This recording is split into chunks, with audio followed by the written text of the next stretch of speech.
I'm Michael Montero, and you're watching The Neutral Corner for the week of March 5th.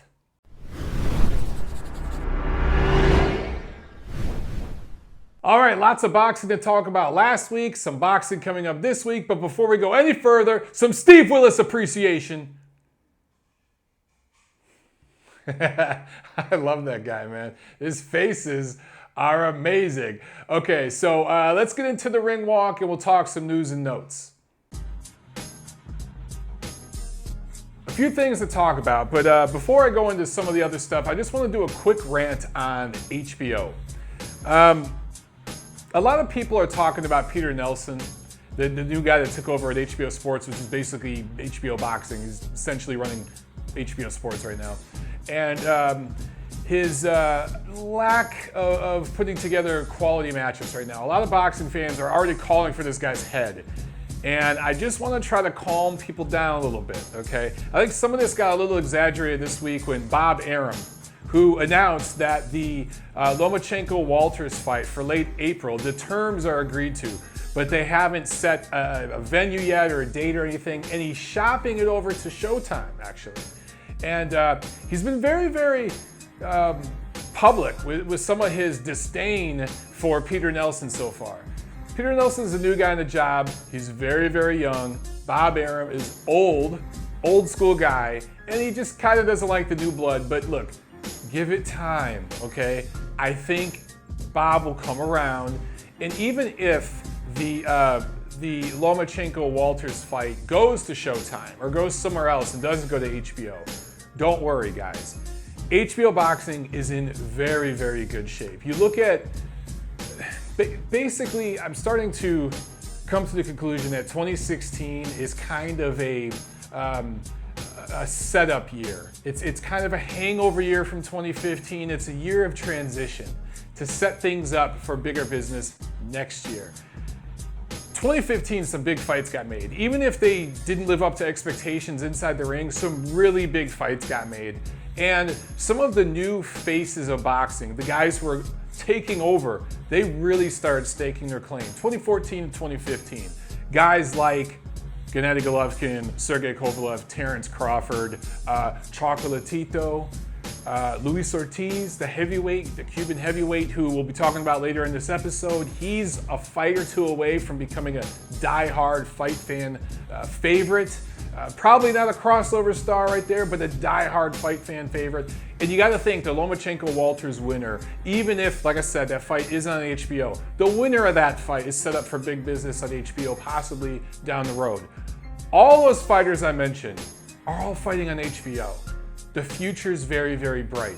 The problem right now is Peter Nelson's new in his job, and he's having to negotiate and manage all the political bullshit, all the polarization going on right now with boxing. His stars on HBO don't have many guys to fight because a lot of the guys we want to see them fight are on the other side of the political spectrum. So give Peter Nelson time. Let's have this conversation next year at this time, and let's see how he's doing then. For right now, let's all chill a little bit, okay? I mentioned the Lomachenko-Walters fight. That's probably going to be in Chicago or New York. That's where Bob Arum wants to take it. Again, it's not necessarily going to Showtime. HBO has not turned down that fight, okay? That's being reported in some outlets on the media. They haven't necessarily declined it or turned it down. They just haven't said, oh yeah, give me that one. So they're still talking about it, all right? Give it time. I've also heard rumors that HBO budget, their boxing budget has been cut. That's not been substantiated either, okay? I don't know either way. But one thing I am a little bit pissed off about with HBO Boxing is on the fight game.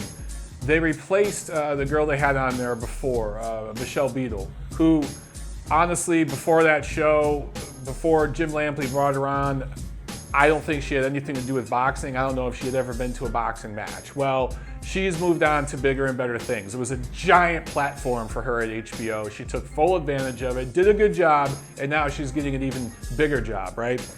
So Jim Lampley replaces her with Melissa Stark, who, I don't know much about this woman. All I know about her is that she's a football reporter. She has a degree in foreign affairs from the University of Virginia. She's worked for, I think, the NFL Network and ESPN and stuff as an NFL sideline reporter and stuff like that. I don't know if she's ever been to a boxing match, okay?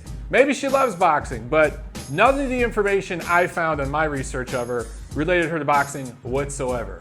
Now, of all the team sports out there, American football is, I would say, the most equivalent to boxing. It has the most parallels. Obviously, you know, for the physicality of it, but also the chess involved. Football, American football is really just human chess. You have your different players, and boxing is a lot like chess. It's more of a mental thing than anything physical, even though physicality is a huge part of it. But just because you work as an NFL reporter doesn't mean you're going to correlate as a very, very good boxing reporter. So for Jim Lampley to bring Melissa Stark on, I don't love it. There are so many qualified female boxing reporters that I see here in Los Angeles at all the fights, whether they be small club venues or big fights. Now, some of the female boxing reporters we see out there, especially on YouTube and stuff, I don't necessarily approve of their style. I think they're going about it in a way that I don't necessarily approve of. It's not necessarily the substance that they're trying to promote. It's more of the sexuality and things like that. More power to them. But I know several ladies killing it out here that write articles, they do blogging, they tweet about fights. They're at all the fights, they talk to the fighters.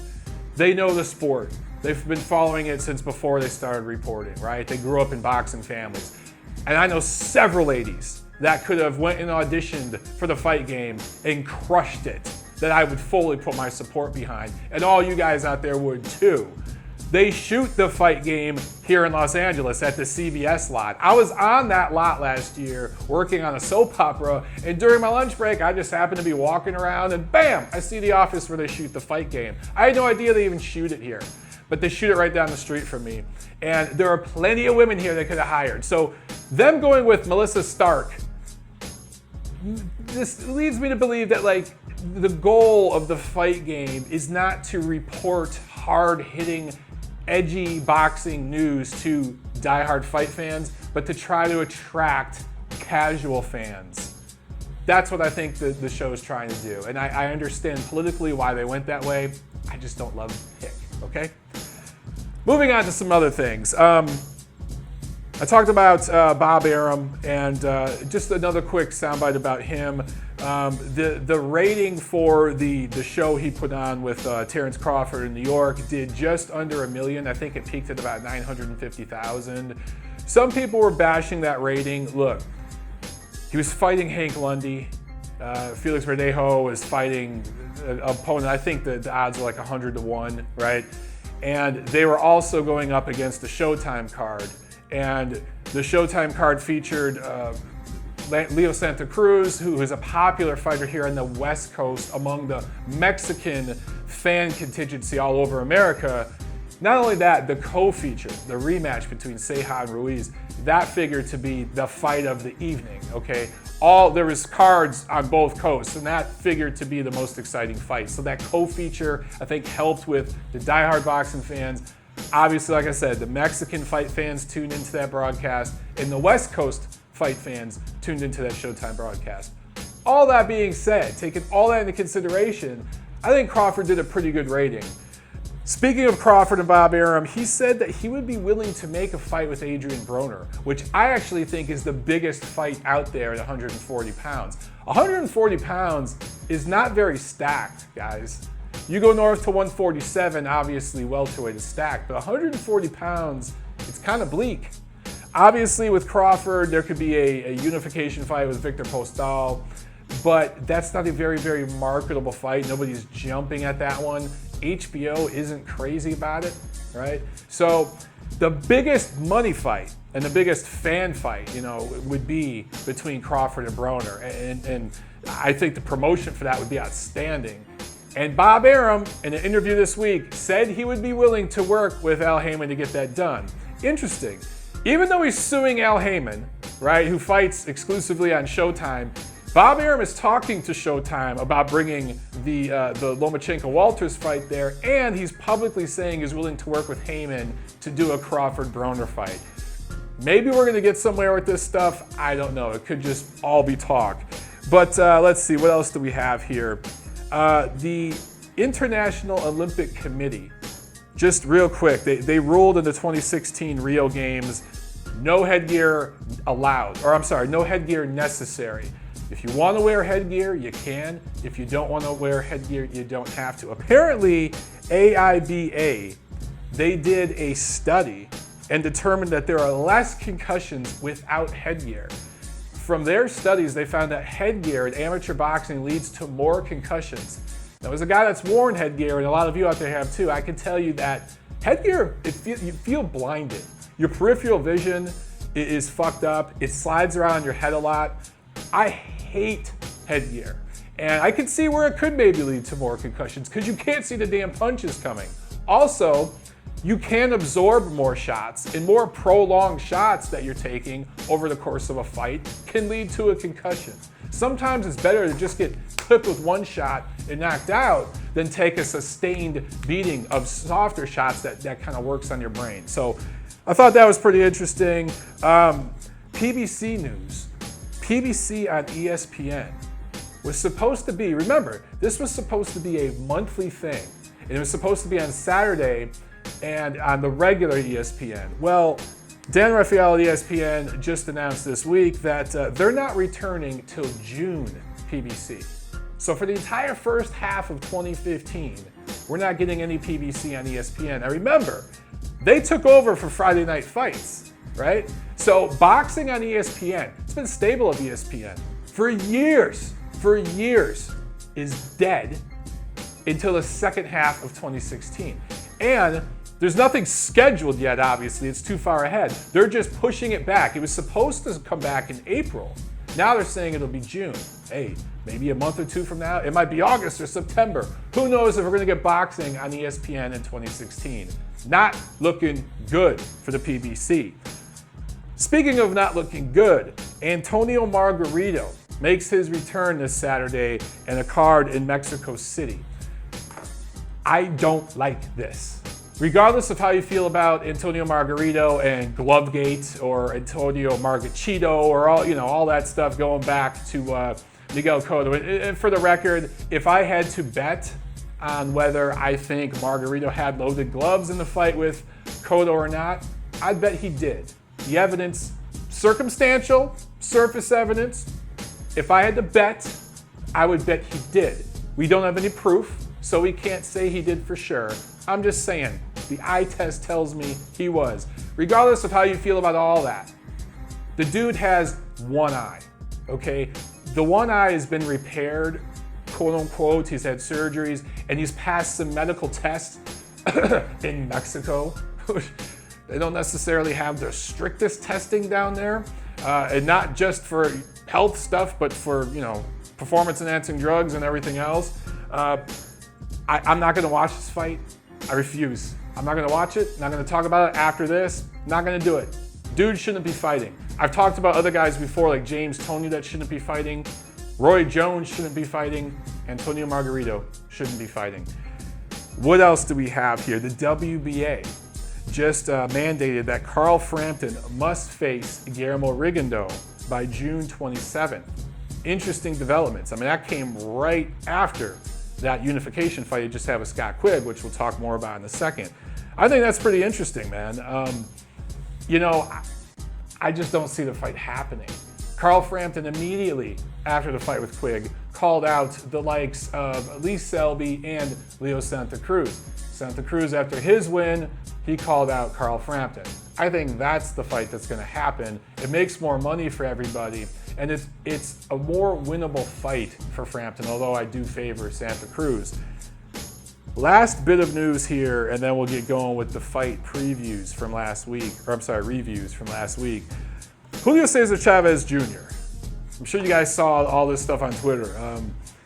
I guess he's in training right now. There's no fight scheduled for him or anything like that, but apparently he's been training.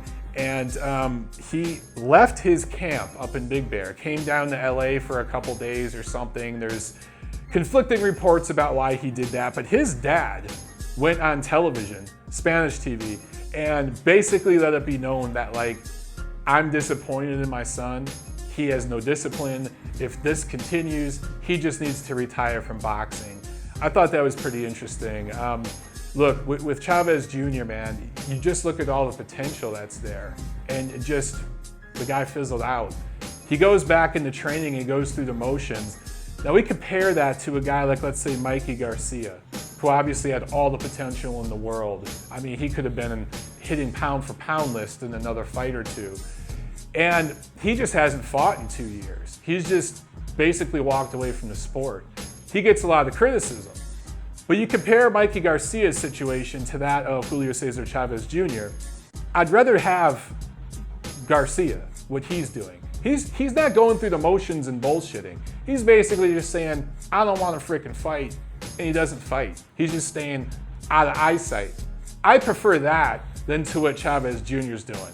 Going to these camps and going through the motions and looking like crap and showing up in the ring, getting these big paydays, and because of the guy's name, because of his potential, because he has been in some exciting fights, there's a certain portion of the fan base that shows up and buys tickets and pays to see this guy, and he doesn't give a shit. He doesn't even give it 50%. So, this is another person where just no more. Not gonna watch anything. If he does fight, I don't care. Put him in the bag with Antonio Margarito and guys like that. I'm just not gonna report on their fights or watch them anymore. But enough of the news and notes. Let's get to the fight reviews. A lot of boxing last Saturday. It kind of felt like the NFL wildcard weekend, which is just 4 playoff games over the weekend. It's like one of the best weekends for sports in America of the year. And this, for like boxing diehards, this was a pretty fun weekend. Let's start with the big fight, the supposed super fight over in the UK between Frampton and Quigg. That was another super dud. Look, we've had too many of these recently. Klitschko Fury comes to mind, of course, Pacquiao Mayweather. I thought Cotto Canelo failed to live up to expectations. I mean, there's just been several of them. But this was reminiscent more so of like a Mayweather-Pacquiao. Now, obviously, with Mayweather-Pacquiao, the stakes were much higher, and those guys are much older. And the reason why so many thought that Frampton-Quigg was going to be a bigger fight is because they were in their prime. And there was a genuine grudge match there. These guys have been talking a lot of trash. Also, they're both United Kingdom fighters. So because of that regional pride, you thought that these guys were really, really gonna go for it. And through the first half of this fight, it just felt like both guys were fighting to protect their O, which is, I bring up the Mayweather-Pacquiao comparison because that's what Floyd did against Manny, and that's just how this felt. It felt even worse than that, though, to be honest, because we just expected more. Now, Quigg injured his jaw. I think it was in the 4th round. He broke his jaw badly, and he fought the whole fight with a broken jaw. And toward the end of the fight, he was really, really starting to pour it on, and actually won some rounds pretty dominantly, I thought, and made the fight interesting down the stretch. We got to give him credit for that. But he didn't get started until, the 7th, 8th round? He really didn't get started. I thought Frampton closed the show well in the 12th. I thought he put a stamp on the fight. I felt he clearly won it, although neither guy did a whole hell of a lot. This is just one of those examples of modern fighters where I just think, this is kind of the era of, look, a lot of it's our fault. A lot of it's boxing media fault. A lot of it's boxing fans' fault for putting so much weight on a loss. And the fighters feel that, man. Millions of dollars are at stake. Literally millions of dollars are at stake if you take a loss in this business. And the fighters fight that way. We can blame them, but at the same time, I can kind of understand why they do that. So next time a guy takes an L, don't be so harsh on him, okay? Not every loss is created equal. So just ease up on some of that stuff. Quit putting so much pressure on these guys to win every single time and to look perfect. Because when you get these super fights, this is what you get sometimes in this modern era. The days of the 80s when you had Hagler and Hearns, and you had Duran and Leonard. These guys just all got together and fought. Man, they fought like they freaking meant it. They were going for it. Even when they were older and they were doing rematches late in their career, way bloated above their best weight. The Fab Four back in the 80s, like those guys, the guys that fought on, man, they had some wars later on in their career. So those days seem to be gone, man. I don't know. This is one of those things where it's like, what came first, the chicken or the egg, right? But at the end, it wasn't a fight that lived up to expectations. Some people out there have said that this was a robbery and that Quigg should have won. Levi Martinez scored it for Quigg. I don't know what he was smoking, but he needs to sell it because he could become a millionaire. Frampton won the fight. There's no need for a rematch. No need. I thought Quigg, who I picked to win the fight, you guys know that last week, when I saw the weigh-in, I wish I had changed my pick because he looked really, really drained at the weigh-in. And Frampton, even though he's a shorter guy, he's stockier. I think 126 he'll be fine. But against the likes of, because he said he'll move up to fight Santa Cruz, against the likes of someone like that, I think he's going to struggle. I really do think he's going to struggle. Quigg, I actually think, will be better at 126. So it'll be interesting to see what happens to these two guys. Over in Germany, Marco Huck defeated Ola Afolabi by retirement in the 10th round. That's technically the way it goes in the books. Huck was ahead on the cards. And look, I actually thought this fight would produce different results. You guys know I went with the upset special and picked Afolabi. But early in the fight, he injured his left eye, and he just couldn't do anything. The eye was closed shut by, I want to say, I don't know, the 4th round or so, but it was bothering him before that.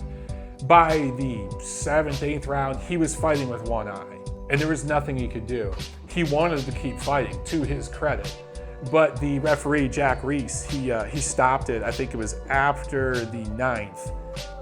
Or after the 10th, I'm sorry. I can't remember. And it was a smart thing. And even Afolabi after the fight, he said, look, I would have kept fighting, but I appreciate the ref stopping it and saving me from myself. I'm paraphrasing, but that's basically what he said. Jack Reese did a very good job. Marco Huck, he can be one of the dirtier fighters in boxing. This guy was fighting really, really dirty with Afolabi. And he was just getting away with certain things that here in the United States, I don't think he's going to get away with. And when he fought last year against Glowacki, he was trying to pull some of the same crap and it wasn't being allowed. I think over there in Germany, it's just kind of a different set of rules. And he just holding and hitting and pushing and mauling and elbowing and just all kinds of stuff. Jack Reese, to his credit, did take a point from Huck for punching well after the bell after the 9th round. He took a point from a well-deserved point deduction.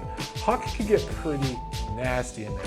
For Afolabi, man, I just didn't see much. I was really, really surprised. Dude had nothing but heart left. Even without the injury, obviously, looking back now, Huck would have won this fight. So Afolabi, he probably needs to hang him up. He's a fringe contender now at best. For Huck, he's back in the mix at the division. Why shouldn't we see a rematch with Glowacki? If Glowacki can get past Steve Cunningham, they have a fight coming up next month. If Glowacki beats Cunningham, or if Cunningham beats Glowacki, either one of those guys, let's see Marco Huck fight him. They've all fought each other now. They're kind of doing this round robin thing. That's a good fight, man. Put that on. PBC's worked with Huck before, so whoever wins, Glowacki, Cunningham, bring Huck back over here to the United States. I think it'd be great if Cunningham could get that victory over Glowacki and get a fight with Huck in Philadelphia. I think that'd be pretty cool. It'd be a fun event for PBC. So coming over here to the United States, let's start in New York. Terence Crawford scores a 5th round TKO over Hank Lundy. Interesting, Lundy won the 1st round, and he actually put some leather on Crawford. I said, Lundy was a skilled guy that was going to give Crawford some issues early on, but Crawford does what he always does. He made adjustments. He got really, really nasty and mean.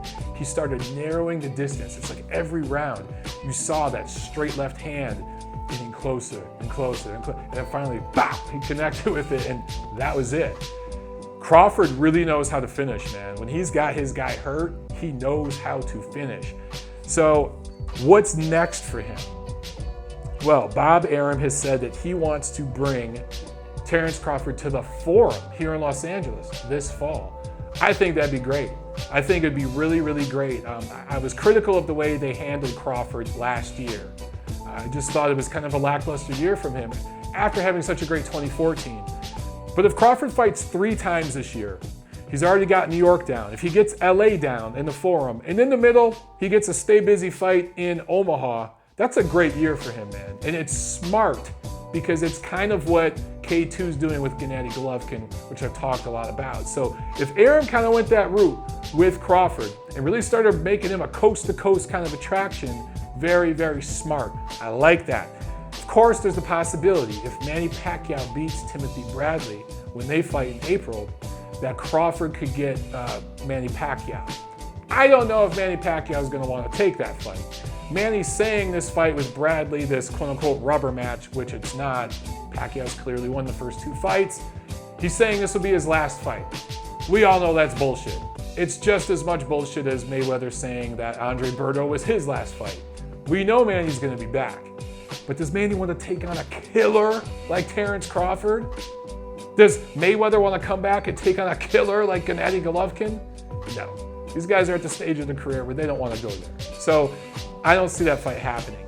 I do really think, and I'm putting it on my wish list, that a Crawford-Brawner fight can happen. We got to get these 2 guys beefing on Twitter, and then it can happen.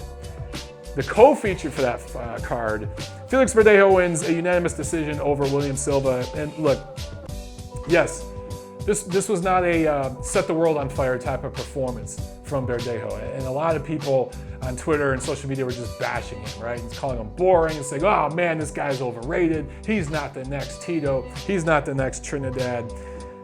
Look, the guy turns 23 in May. He's not even 23 years old, okay? He had an injury last year. He's fought since the injury, but he's still kind of recovering and getting rounds in.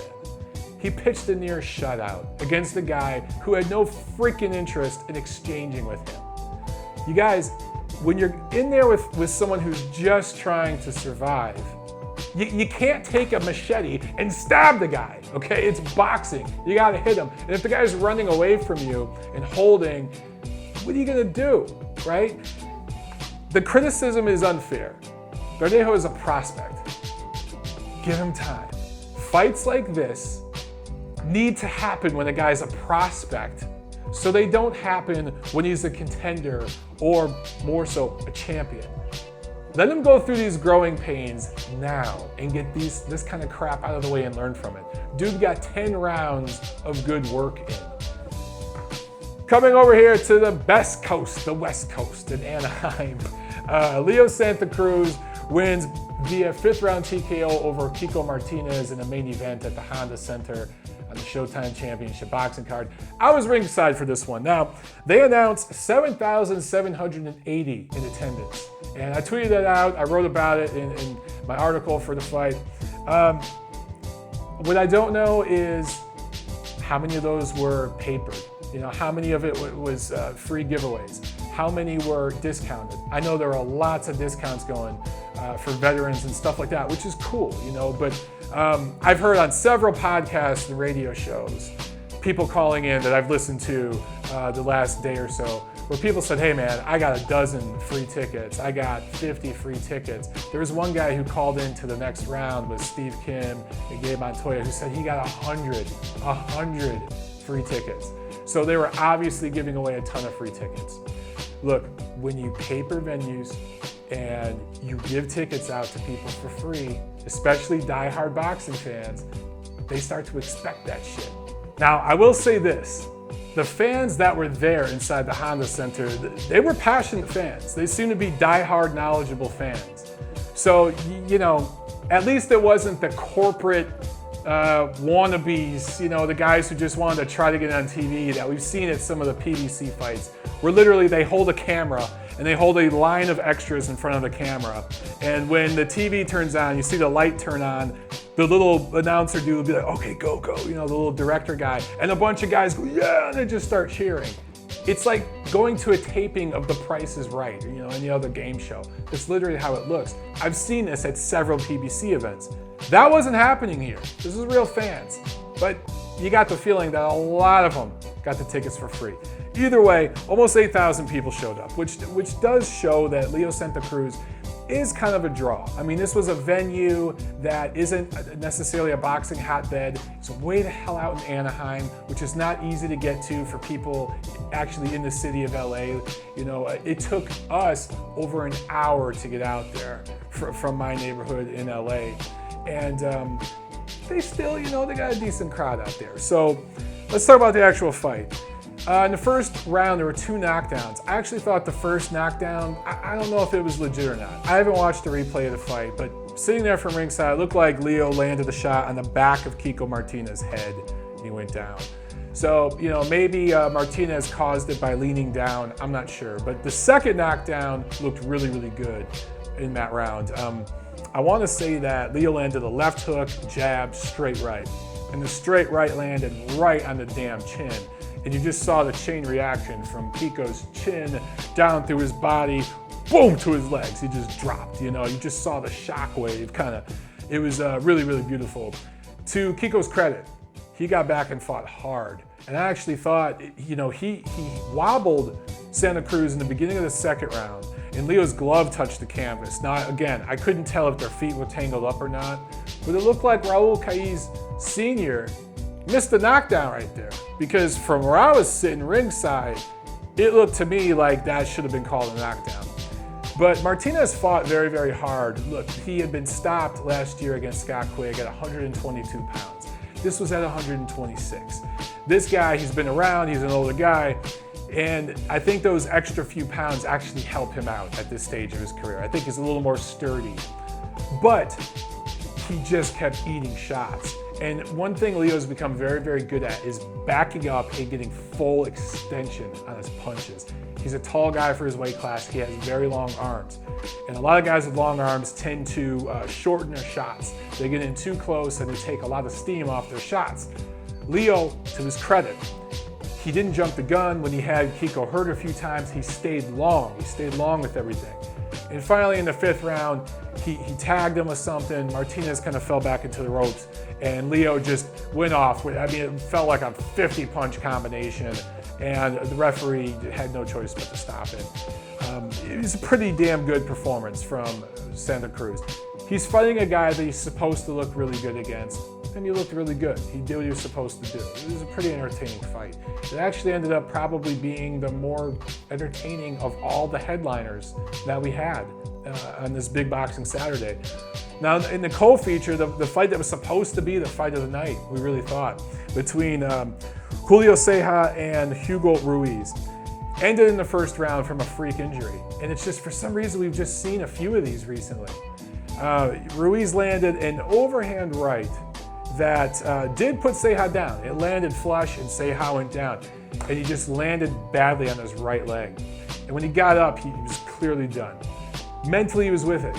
His eyes, everything was fine. But I could tell from where I was, and I was just a few rows from the ring, the guy's leg was just bent and it looked bad. I thought it was his knee at the time. I guess they reported it was his ankle. Something broke. He had a fracture in his ankle and he just couldn't put weight on it. And you know, what can you do?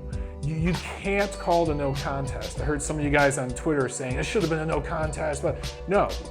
The injury was caused by a punch because he got punched, he got knocked down, he hurt the leg. So it was caused by a punch. It wasn't a freak injury where he slipped on the ring or something. It's caused by a punch. So it goes as a TKO. These guys have now split 2 fights. They fought last August on the Santa Cruz Mars undercard, and Ceja won that fight. I think it was a 5th round TKO. Both guys were down in that fight. Both these guys are vulnerable and can be put down, man. This one, it just had this feeling of like a giant cock tease, you know, because you're expecting so much more. And with that first knockdown, you're like, oh shit, here we go again. You know, they're going to do it again. And then the injury happened. So, but maybe if Ruiz, if Ceja can heal up that ankle, maybe they can do it a third time. If they do it again here in LA as a co-feature on one of these PBC cards, it can't hurt, right? It'll do very well. So this Friday in Tokyo, Shinsuke Yamanaka makes a defense against Liborio Solis, a Venezuelan fighter who's 2-0 in Japan, although there have been very, very close controversial decisions.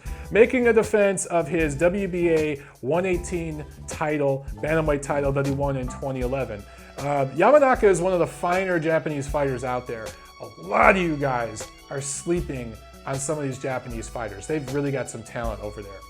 I'm critical because they don't ever leave Japan. They make you go over there. But they have such a fan base built in. They do very, very well financially over there. As I mentioned, Solis, guy is from Venezuela. He's already gone over there twice, and he's gotten away. He's left with decision victories, man. So, hey, I'm not calling an upset special here, but if you could check this one out online or something, be sure you do, because Yamanaka's a talent. And Solis is going to give him a push. Should be a fun fight. Also Friday here in Los Angeles, another LA Fight Club card from Golden Boy Promotions. Right down the street, like 3 miles down the street from me in downtown Los Angeles. These fights are aired live on Estrella TV. If you don't have Estrella TV, hey man, go online. Ring TV streams these things. You got a laptop, you got a computer, you got a smartphone, whatever. Ring TV, they stream them live. They're always fun.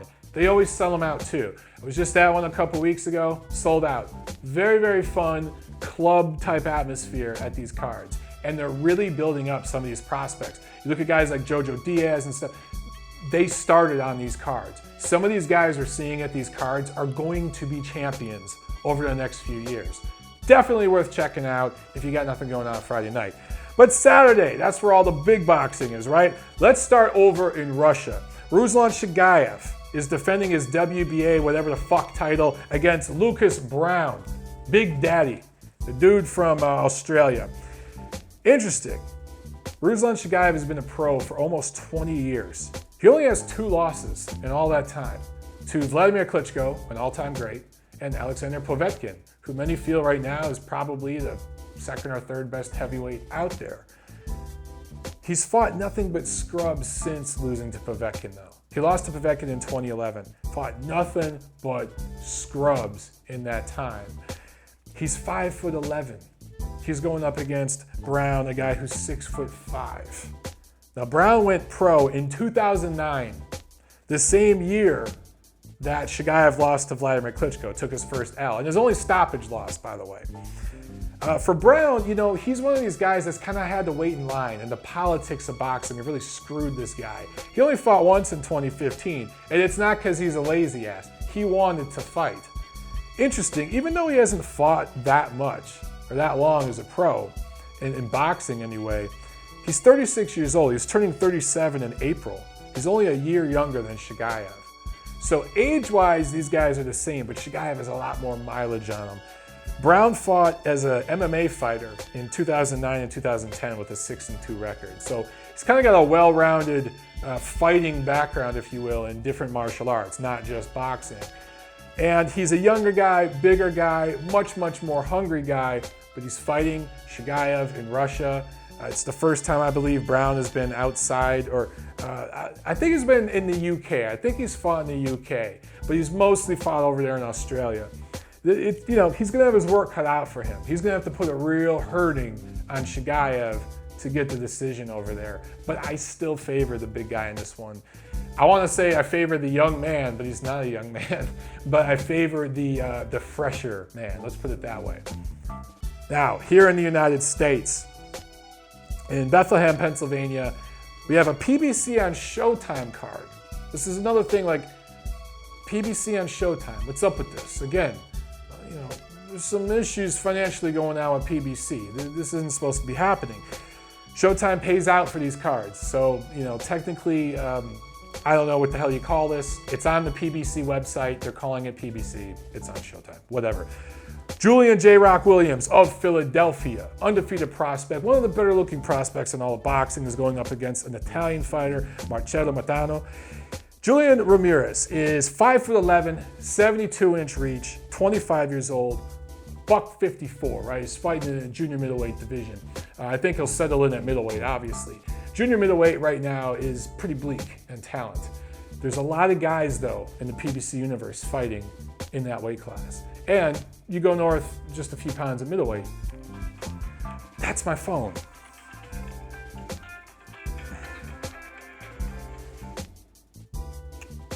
I think I know who that is, and it might be boxing related. More to come on that.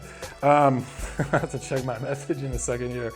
But for Julian Williams, look, man, one of the better looking prospects, as I said. Lost my train of thought right there.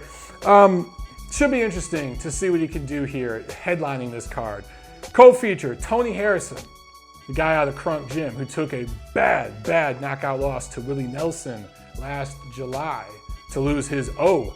He's making his ring return against Fernando Guerrero. Fernando Guerrero, he's a guy who's been stopped a few times, has experience. Someone's getting knocked out in this fight. I mean, this is, going to be an interesting fight because one of these guys is getting knocked out. They've both been very chinny. They both can hit a little bit. So let's see. Does Guerrero get a win column? Does Harrison get some confidence back? I like this matchup. I actually like this as a comeback fight for Harrison.